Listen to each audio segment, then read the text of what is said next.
Bonjour à tous. Ce matin, je vais donc vous faire la résolution de ces trois exercices, le numéro 55, le 57 et le 62 que vous n'avez pas pu aborder. Donc, désolé pour les petits bruits sonores. On va commencer par le 55. Donc ici, on place des boules de couleur toutes indiscernables au toucher dans un sac. Sur chaque boule est inscrite une lettre. Le tableau suivant présente la répartition des boules. Donc, on a la lettre et la couleur. Combien y a-t-il de boules dans le sac? Alors, pour répondre à ça, on va bien sûr faire une petite addition. Quelle va être cette addition? Eh bien, on va ajouter toutes les boules qui sont contenues dans le sac. On va les mettre pour calculer la totalité du nombre des boules.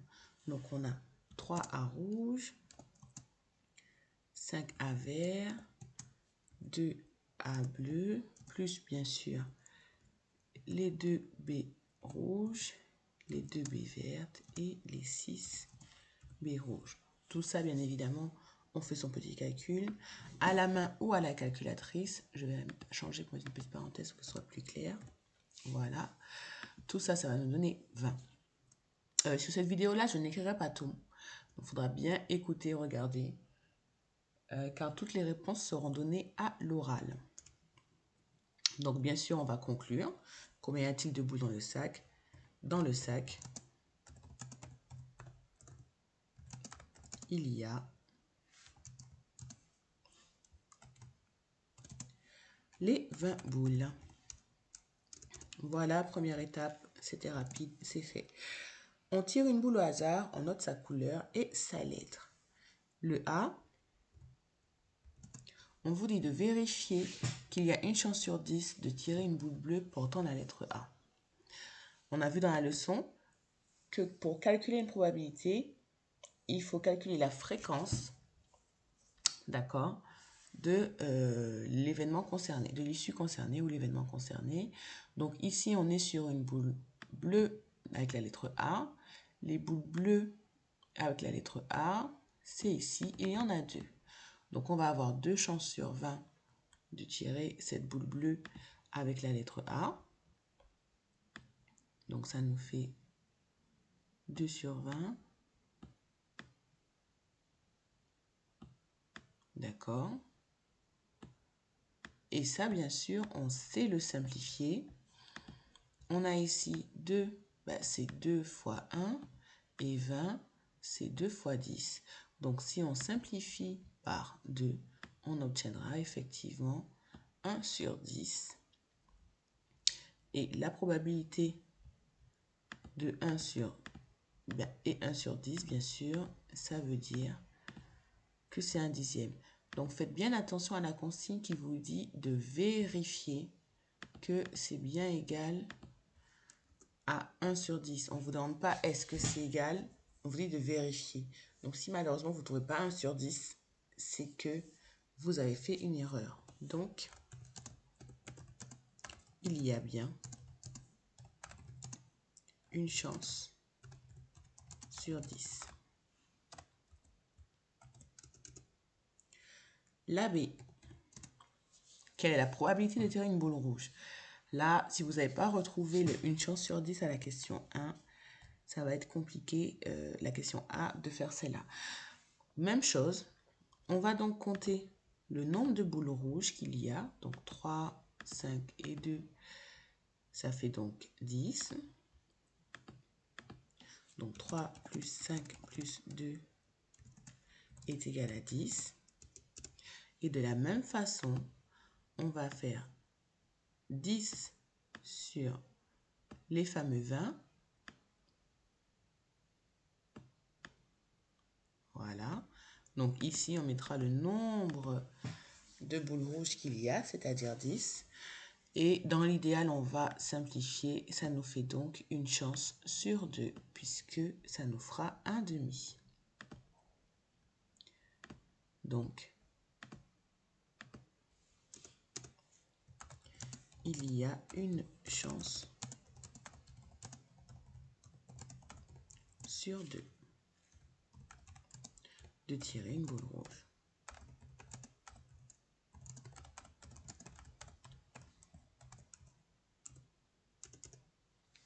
Pour la C, a-t-on autant de chances de tirer une boule portant la lettre A que de tirer une boule portant la lettre B? Eh bien, on va calculer la probabilité de tirer une boule. Alors, on peut calculer la probabilité, mais vu qu'on a déjà vu qu'il y a soit tirer une boule blanche, soit tirer une boule bleue, on a deux possibilités. Soit on dit que soit on a une boule A, soit on a une boule, avec la lettre B. Donc, si on a une chance sur deux d'avoir la boule rouge, pourquoi j'ai mis boule Ah, c'est boule rouge. Oh là là, désolé, erreur de lecture. Merci à ceux qui suivaient. Donc, on veut une boule rouge. Moi, j'ai déjà fait la boule A, j'ai anticipé. Non, la boule rouge, c'est ici. Et on n'en a que 5. Là. Toutes les boules rouges. Voilà. Donc, ça nous fait 5. Donc, ça nous fait 5 sur 20. Et 5 sur 20, c'est égal à 1 quart. Et ça nous fait donc une chance sur 4 d'avoir une boule rouge. 4. Décidément. Donc, on passe à la C. Et là, comme je vous l'ai déjà calculé tout à l'heure, mais il faudra bien le calculer ici. Eh bien, tout simplement, on se rend compte que des boules rouges, on a 3, plus 2, plus 5, qui est égal à 10. Et que des boules bleues, il y en a 2, plus des boules avec la lettre B. Le B et le bleu me dérangent. Il y en a aussi 10. Donc, vu qu'il y a autant de boules rouges que de bulles bleues, on va avoir la même probabilité pour ces deux-là. Donc, autant de chances pour les deux. Alors, il y a autant de boules bleues que de boules rouges. Donc, on a autant de chances de tirer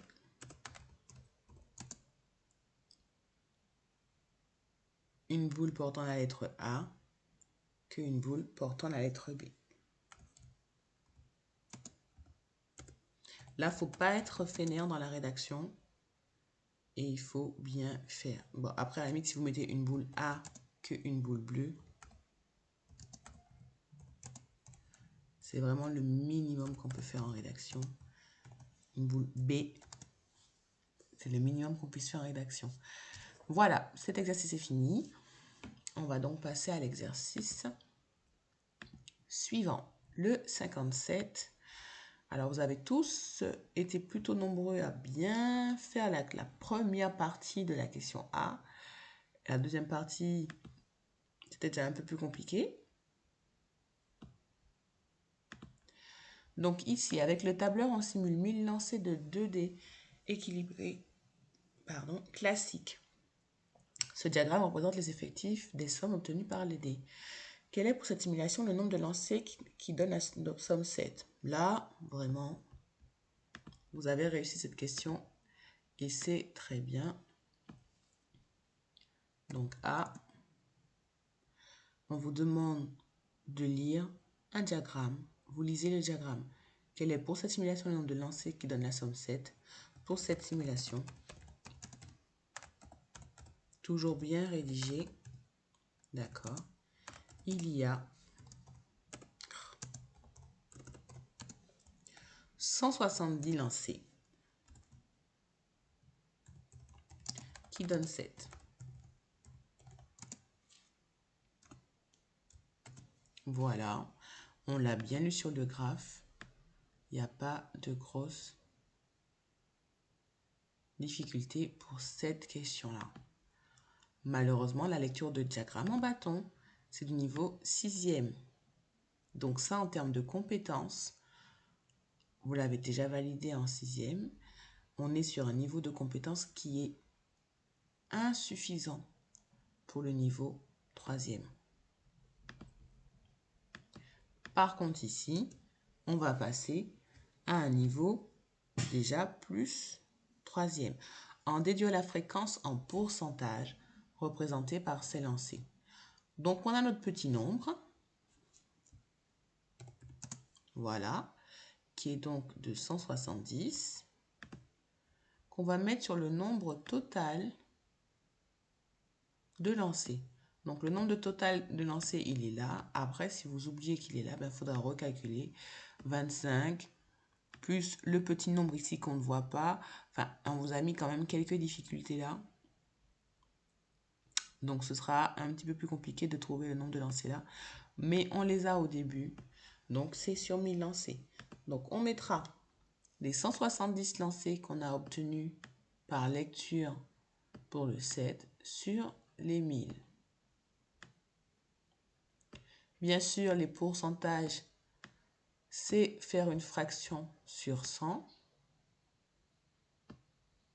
Voilà, donc on a juste enlevé un petit 0 au 1000. Donc, comme on a enlevé un 0 au dénominateur, on va aussi enlever le 0 au numérateur. Donc, on va passer de 170 millièmes à 17%. Donc, ça va être égal à 17%.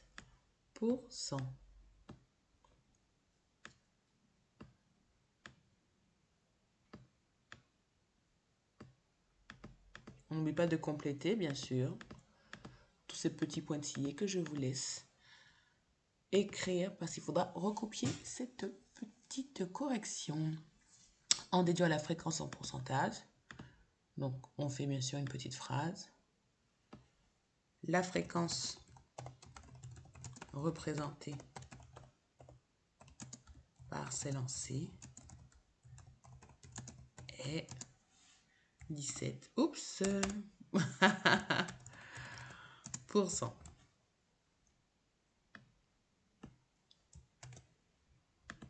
Voilà pour cette question. Je ne sais pas pourquoi j'ai mis un B alors que c'était la fin de la question A. Hop.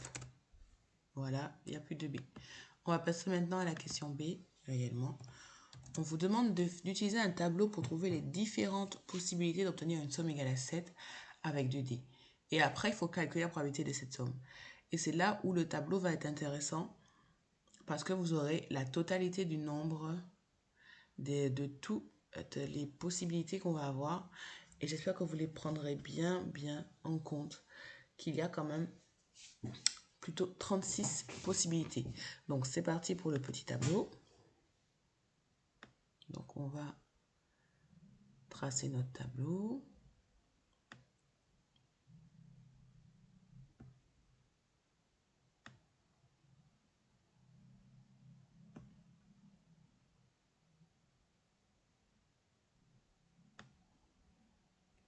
Voilà. Dedans, on va compléter donc soit le premier défait 1, 2, 3, 4, 5 ou 6. Ou bien il fait le deuxième dé, fait 1, 2, 3, 4, 5 ou 6.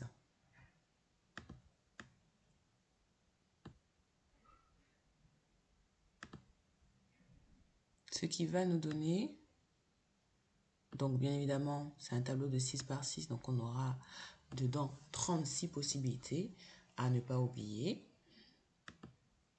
Et le tableau aussi permet de ne pas oublier que avoir un 1 puis un 6, c'est pas la même chose qu'avoir un 6 puis un 1. Ce sont deux issues totalement différentes qui ne vont pas du coup donner la même probabilité. Donc ici, ça fait 2, je vais faire 3, 4, 5, 6 et 7. Avec le 2, 3, 4, 5, 6. En plus, c'est un tableau qui se remplit très facilement. Et 8. Avec le 3, on obtiendra 4, 5, 6, 7, 8 et 9. Avec le 4, ben ça continue. Hein. 5, 6, 7, 8, 9 et 10. J'ai l'impression que là, ça se décale au fur et à mesure. Voilà. On continue. 6, 7, 8, 9 et 10, etc., etc. Et on aura ici,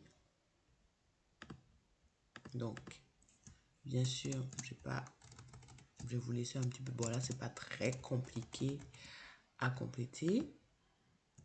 Voilà, hop, là, ça nous fera 7, 8, 9, 10, 11 et 12. Donc, combien de 7 on peut avoir comme issue? 1, 2, 3, 4, 5, 6. Solution va nous donner 7 sur les 36. D'accord, réponse qu'on aura. Ce ne sont pas des issues. Les issues ici, c'est bien 2, 3, 4, 5, 6, 7, 8, 9, 10, 11 et 12. Ce sont les issues. Mais elles n'auront pas la même probabilité de sortir parce qu'elles n'auront pas la même fréquence de sortie. Donc, on va avoir 7 sur... 7, 1, 2, 3, 4, 5, 6 fois sur les 36 possibilités. Donc, la probabilité,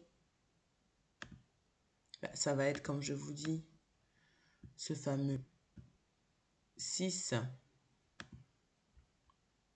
sur 36, d'accord, qui nous fait donc un petit pourcentage qu'on va faire à la calculatrice. Donc, vous aurez une valeur décimale. Hop, on va taper ça à la calculatrice tout de suite.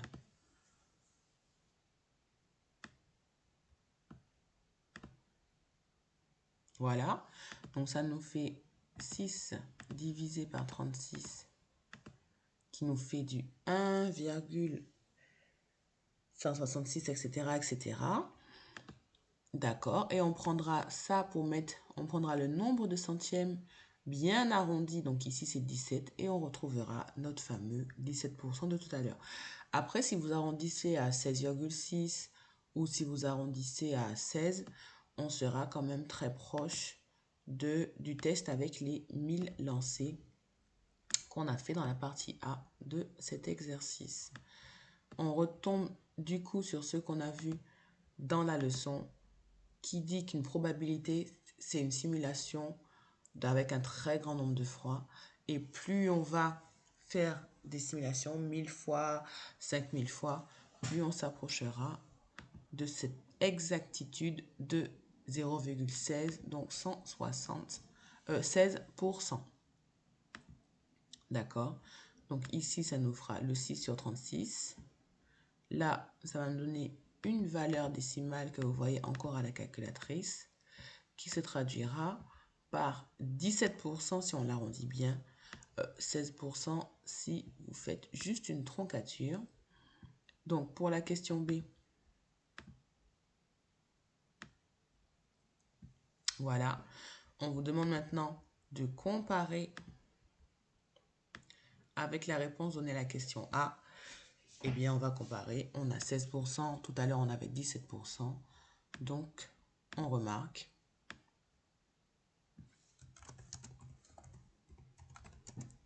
que les résultats sont très proches ou les mêmes. Et ce sont les mêmes.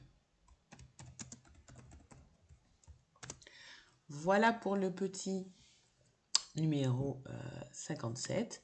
Et on finit avec le 62 qui est tombé au brevet il n'y a pas si longtemps que ça.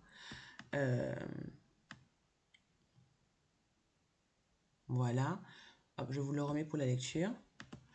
Un sac contient 20 jetons qui sont soit rouges, soit orange, soit vert, soit rouge, soit bleu. On considère l'expérience suivante. Tirer au hasard un jeton, noter sa couleur et remettre le jeton dans le sac. Chaque jeton a la même probabilité d'être tiré. D'accord. Le professeur qui connaît la composition du sac a simulé un grand nombre de fois l'expérience avec un tableur. Il a représenté, document 1, la fréquence d'apparition des différentes couleurs après 1000 tirages. Donc, vous voyez ici, on est sur du 1000 tirages. Et attention, c'est bien chaque jeton qui a la même probabilité, pas chaque couleur, faites attention à ça, parce que là, de toute façon, on le voit que c'est pas... Mais c'est chaque jeton.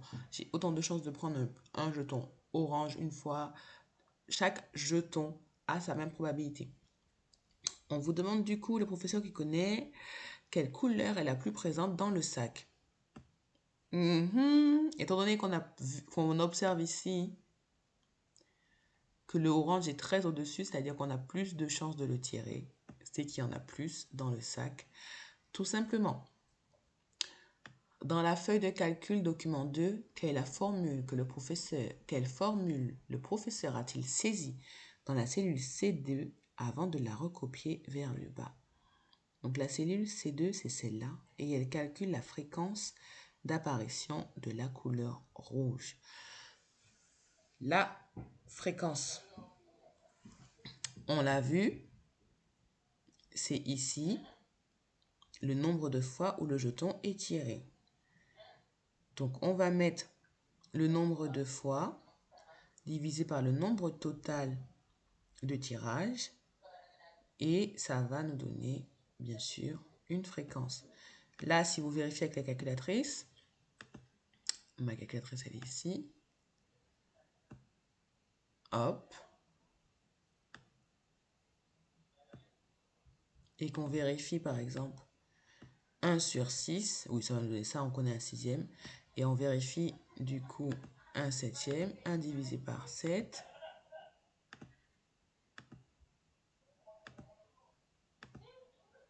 hop, on retrouve ce fameux petit nombre. Un huitième, on connaît aussi très bien, un neuvième, voilà, et un dixième, on n'en doute pas, c'est 1 sur 10. Donc, quelle est la formule qu'il a tapée pour étendre vers le bas? Donc, je rappelle que dans une formule, on doit forcément avoir un numéro de cellule bien écrite dans cette formule. Donc, on va donc prendre, comme je vous l'ai montré, le contenu de la cellule dans la colonne B divisé par le contenu de la cellule de la colonne A. Ensuite, je vous ai écrit ça tout à l'heure, mais je garde le texte gros pour l'instant. On sait que la probabilité de tirer un jeton rouge est 1 cinquième. Donc, pour le jeton rouge, hop, on a une chance sur 5. Ce qui s'en approche ici, puisqu'on a 0,2, c'est 2 dixièmes. Et 2 dixièmes, c'est égal à 1 cinquième. Combien y a-t-il de jetons rouges dans le sac? On calcule et on rédige tout ça.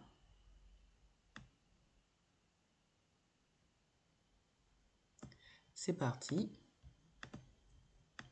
Alors, 1, 1. Le professeur qui connaît quelle couleur est la plus présente dans le sac? Eh bien, la couleur la plus présente est l'orange.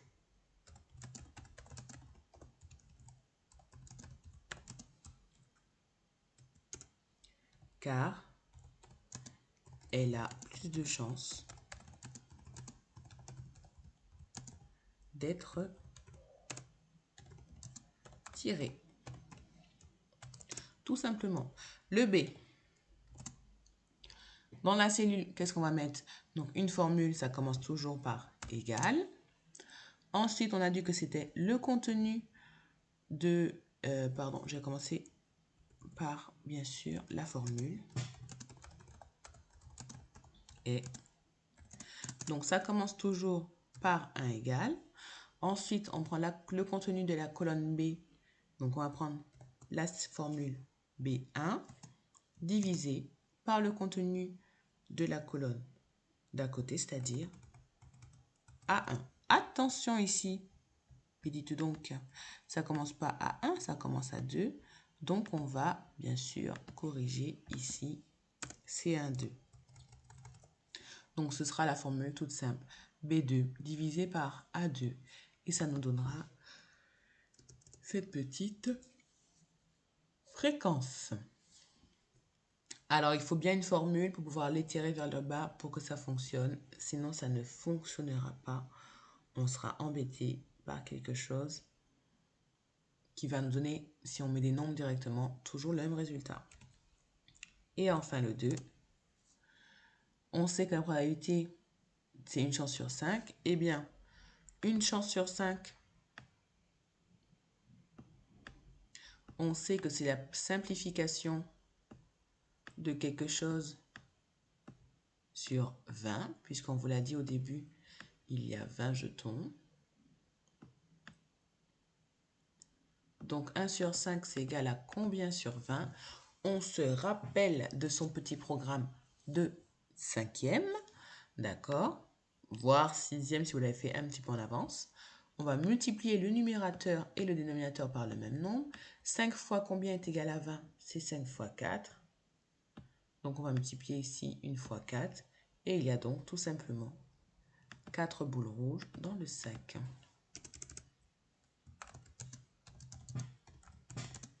Quatre boules rouges dans le sac. Voilà pour la correction qui est finie. On fait bien attention à toute cette petite vidéo pour bien réussir à la prochaine, au prochain devoir surveillé. Bonne journée à tous, au revoir.